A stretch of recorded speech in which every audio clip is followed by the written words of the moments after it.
দিনটা ছিল ২৬শে এপ্রিল আর ছিল প্রিয়ার বার্থডে, তাই সবাই মিলে রেডি হয়ে আইসক্রিম কেক নিয়ে যাচ্ছি এক্সপ্রেস ধাবাতে। আর সেখানেই হবে ওর বার্থডে সেলিব্রেশন। তো এই হলো আমাদের বার্থডে গার্ল। আর মাম্মাম তো দুষ্টুমি তো অলওয়েজ করে।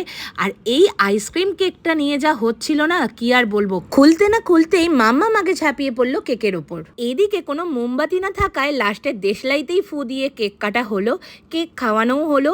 আর এই কেক আইসক্রিম দিয়েই আমাদের স্টার্টারের পর্বটাও কিন্তু সারা হলো। যাই বলো, এই গরমে এই আইসক্রিম কেকটা কিন্তু দুর্দান্ত জাস্ট ছিল। এর থেকে ভালো স্টার্টার বোধহয় আর কিছুই হতে পারে না।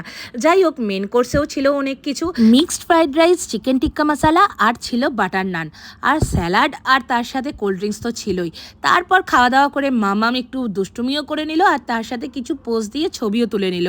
এবার হচ্ছে বাড়ি যাওয়ার পালা। যেতে যেতে সারা রাস্তা প্রিয়া প্রিয়া করে চিল্লে গেছে। ওদের দুজনকে গুড নাইট বলে আমরাও চললাম বাড়ি।